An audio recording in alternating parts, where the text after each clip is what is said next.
वडोदरा शहर जिला कांग्रेस कमेटी द्वारा नवलखी मैदान से जिलाधीश कार्यालय तक रैली निकाली गई। रैली के जरिए 1.25 करोड़ सर्वे नंबरों के जमीन सर्वे में गफला किए जाने पर सरकार का विरोध किया गया। इस रैली में पूर्व प्रदेश अध्यक्ष सिद्धार्थ पटेल, वडोदरा जिला अध्यक्ष नरेंद्र पटेल, वडोदरा जिला पंचायत के अध्यक्ष घनश्याम पटेल, शहर अध्यक्ष प्रशांत पटेल, नेता चंद्रकांत श्रीवास्तव समेत के कांग्रेसी कार्यकरों की उपस्थिति रही।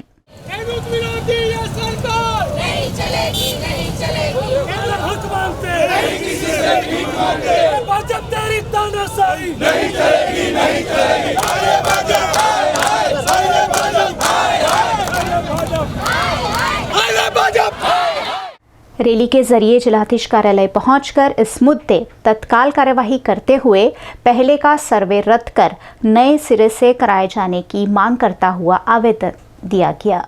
गुजरातनी खेडूत विरोधी सरकारे વધુ એક ખેડૂત વિરોધી પગલું લીધું છે અને જે ગુજરાતની તમામ ખેતીની જમીનોનું રીમેપિંગ કરવામાં આવ્યું છે એ સદંતર રીતે ખોટું કરવામાં આવ્યું છે।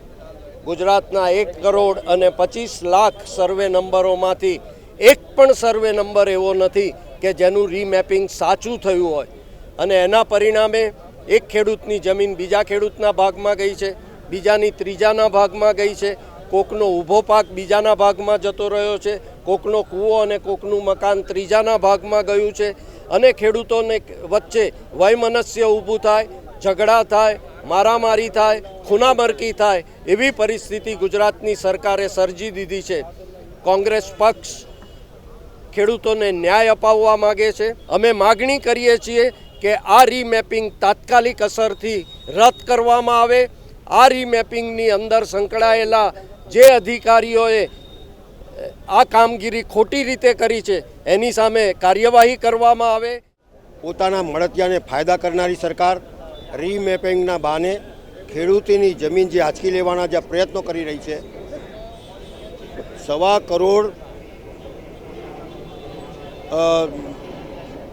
સર્વે નંબરના માપ તદ્દન ખોટા અને માલે તુજારોને માલદાર કરવાના, પોતાના મળતિયાને માલદાર કરવાના અને ખેડૂતોને અંદરે અંદર લડાવવાના જે પ્રયત્નો સરકારે કર્યા છે તે સરકાર સામે કોંગ્રેસ પાર્ટીનું આંદોલન છે। અને આ આંદોલન એટલા માટે છે કે કોંગ્રેસ પાર્ટી જાણે છે કે આ દેશનો ખેડૂત આ દેશને પલવી રહ્યો છે, ત્યારે એના ઉપર અન્યાય થાય ત્યારે કોંગ્રેસ પાર્ટી જાગીને એમને ન્યાય અપાવે, એમના જે માપો છે સરખા વ્યવસ્થિત ખેડૂત સુધી પહોંચે તેને માટેની લડત છે। અને જો સરકાર નહીં માને તો એનાથી પણ જલદ આંદોલન કરી અને ખેડૂતોને ન્યાય અપાવશે કોંગ્રેસ પાર્ટી। એ જ કોંગ્રેસ પાર્ટીનો વાયદો છે।